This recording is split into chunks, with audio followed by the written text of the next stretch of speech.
Hei, halo sahabat pecinta catur, selamat datang kembali di Catur Talk Indonesia. Dan lagi-lagi kami akan menunjukkan permainan yang luar biasa kepada Anda semuanya.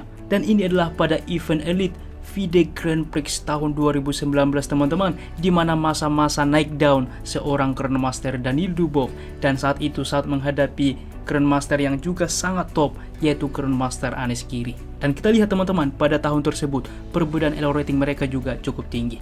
Tetapi inilah yang membuat Magnus Carlsen sebagai juara dunia tertarik dengan Daniil Dubov sehingga mengajaknya sebagai salah satu teman partner di dalam mempersiapkan kejuaraan dunia. Sehingga untuk itulah ada drama teman-teman. Sergei Karjakin marah kepada Daniil Dubov karena membantu Magnus Carlsen mengalahkan Ian Nepomniachtchi. Tentunya berita ini sudah cukup populer di masa lalu.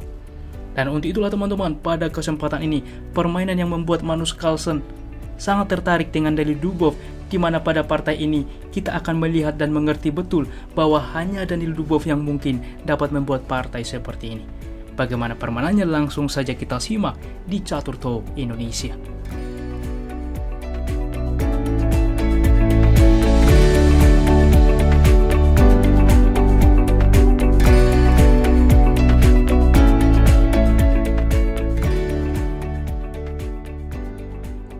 Pada teman-teman, di sini Grandmaster Daniil Dubov memulangkah dengan pion ke D4, dibalas Anish Giri kuda ke F6, pion ke C4, lalu E6, kuda ke F3, dan D5 membawa gajah ke G5 langsung mengepin kuda. Tentu ini variasi tradisional pada gambit menteri ditolak. Berlanjut dengan pertukaran pion D memukul pion C, lalu E4 menguasai petak pusat, juga membuka gajah mengancam pion. Maka tentu B5 saat ini mensupport pion, lalu A4. C6 dilanjutkan dengan kuda ke C3, langsung juga menantang pion. Di sini B4 mengusir kuda, dan kuda tentunya wajib mundur kembali ke B1, bermanuver ke depan ke petak D2. Gajah ke A6 tentunya saat ini mensupport pion, maka E5 teman-teman mengusir kuda. H6 harus kembali mengancam gajah karena tidak mungkin kuda berpindah. Di sini sedang mengancam menteri ke depan, sehingga gajah memukul kuda, pion menerima, pion memukul kembali. Di dalam posisi ini teman-teman, bahwa menteri memukul pion juga opsi. Karena apa? Pion ini di masa depan cukup merepotkan. Tetapi Anish Giri mencoba sebuah tantangan sebelum memukul pion, yaitu dengan C5 teman-teman. Dan kuda ke D2 saat ini. Karena apa? Apabila dicoba langsung putih, semisal Daniil Dubov menerima pion ini, maka inilah yang dipancing oleh Anish Giri. Ia akan menukarkan menteri dengan harapan raja tidak bisa rokade, dengan lanjutan juga gajah memukul pion. Tentu ke depan hitam dapat rokade teman-teman. Dan tentu Daniil Dubov memilih yaitu dengan kuda aktif ke D2, maka saat ini C3 langsung juga mengusir kuda. Di sini pion memukul pion, pertukaran, dan kuda saat ini G4. Maka pion memukul pion, dan kita lihat teman-teman, dengan konsekuensi pion ini tidak dimakan. Tetapi Anish Giri mencoba sepasang pion di sentral ke depan menuju petak promosi. Dan saat inilah sebuah posisi dan juga pilihan yang cukup menarik yang coba dimainkan oleh Daniil Dubov. Ia memilih gajah ke B5 skak. Kita lihat teman-teman, menawarkan gajah supaya pion menerima juga membuka akses benteng. Dan pion melaju adalah rekomendasi dari komputer, dipilih menteri ke D5. Cukup logis teman-teman, dimana juga mengancam kuda, juga mengancam pion. Tentu opsi terbaik dari Daniil Dubov, yaitu dengan menteri memukul pion pusat, mensupport juga kuda. Di sini menteri memukul pion, di mana menteri memukul pion teman-teman juga mencegah ke depan raja melakukan rokade. Dan saat ini kuda ke sentral juga adalah opsi. Terlebih dahulu dipilih oleh Dubov, kuda memukul pion C3 mengancam menteri. Sehingga gajah ke B4 langsung mengepin kuda. Dan disinilah teman-teman sebuah posisi yang cukup menarik yang juga membuat Magnus Carlsen tertarik terhadap Daniil Dubov. Percaya itu tidak teman-teman, Daniil Dubov di posisi ini memilih dengan rokade sayap menteri. Lihat langkah ini teman-teman, saya menyebutnya ini adalah langkah menarik. Karena apa? Cukup berani. Walaupun tidak ada pion teman-teman sebagai defender terhadap raja, tetapi Dubov berani melakukannya dengan pertimbangan juga ke depan. Selain melepaskan pinan, juga ancaman skakmat, dan saat ini kuda juga mengancam menteri. Oke, dan berlanjut tentunya menteri menghindar ke A5, tentunya menghindari ancaman dari kuda, juga menghindari ancaman skakmat. Sebelumnya seperti ini teman-teman. Selain rokade, bahwa komputer menunjukkan kuda ke D2 adalah opsi yang cukup logis, melepaskan juga pinan. Tentunya pertukaran akan terjadi, kuda aktif ke C6, kuda juga aktif ke C4, di mana ke depan akan melakukan skak mengancam menteri menghindar, pertukaran ditawarkan, tentu ini adalah sebanding dan putih juga sedikit lebih baik. Namun tentunya teman-teman, bagaimana Dubov dapat di luar nalar memilih dengan rokade sayap menteri. Dan inilah yang menjadikan permainan ini ke depan berlangsung cukup menarik. Sehingga menteri ke A5 dan lanjutan selanjutnya merupakan sebuah langkah brilian yang ditemukan oleh Danil Dubov. Coba teman-teman yang menjadi tantangan Anda post video ini, apa opsi terbaik dari putih di dalam posisi seperti ini? Bagaimana teman-teman? Selamat bagi Anda yang bisa menemukan langkah itulah dengan kuda ke B5 dan komputer memberikan ini adalah sebuah langkah brilian.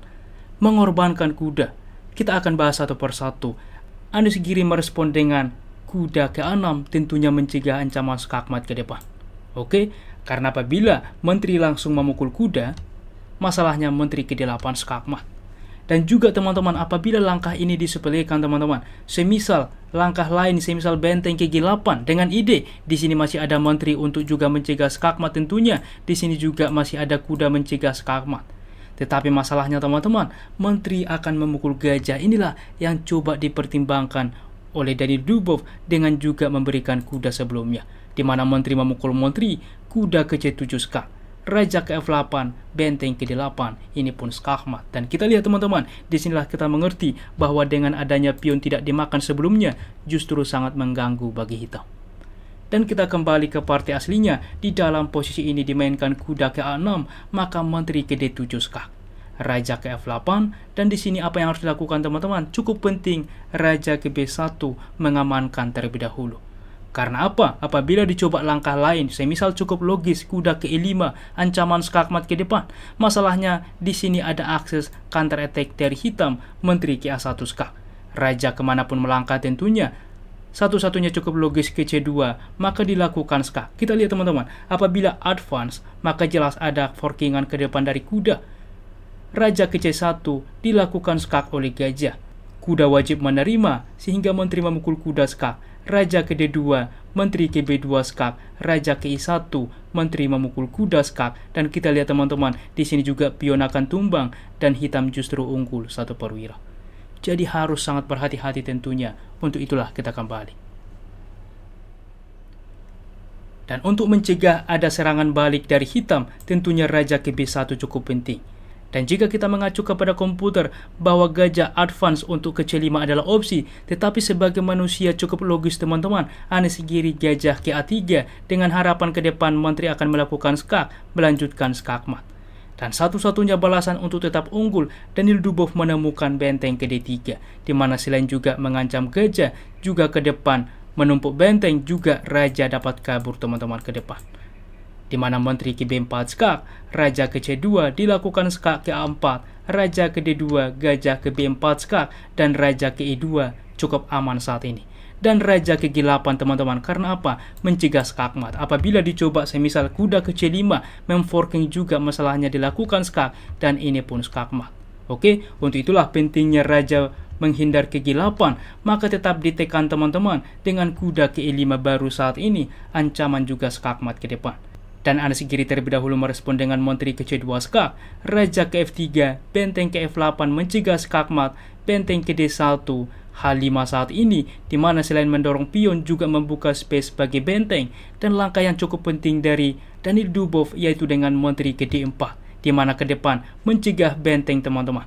Semisal benteng saat ini ke H6, masalahnya tetap menteri akan mengancam benteng, mensupport pion.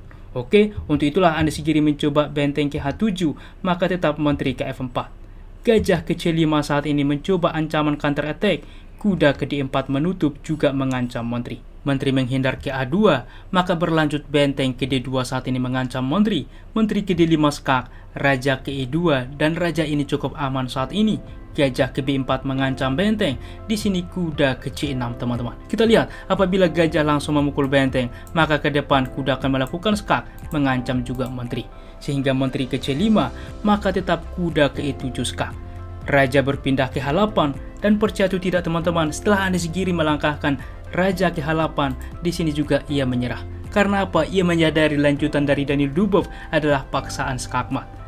di mana apabila dilanjutkan tentu Dubov kuda memukul pion D7 skak. Percaya atau tidak, apapun dibuat menerima akan skakmat. Yang pertama, benteng yang ada di file F menerima, maka tentu benteng akan melakukan skak, benteng menutup, benteng memukul benteng skakmat. Apabila benteng yang ada di file H yang mencoba menerima, menteri akan melakukan skak, dan setelah ditutup, menteri memukul benteng skakmat. Luar biasa teman-teman, permainan dari Dubov mengalahkan Anies Giri berikut tingkat akurasinya. Ulasan permainan dari komputer menunjukkan bahwa Daniel Dubov memiliki tingkat akurasi 92,4% dan Anies Giri 78,1%. Baiklah teman-teman, demikianlah ulasan catur yang sangat menarik hari ini. Jika kawan-kawan suka dengan konten catur seperti ini, dukung kami dengan cara like, subscribe, dan juga share. Apabila ada saran ke depan dan juga request teman-teman, jangan ragu tuliskan di kolom komentar dan kami akan berusaha membuat requestan dari Anda. Salam Catur Talk Indonesia, sampai jumpa di video berikutnya. Keep sharing and keep loving. Bye-bye.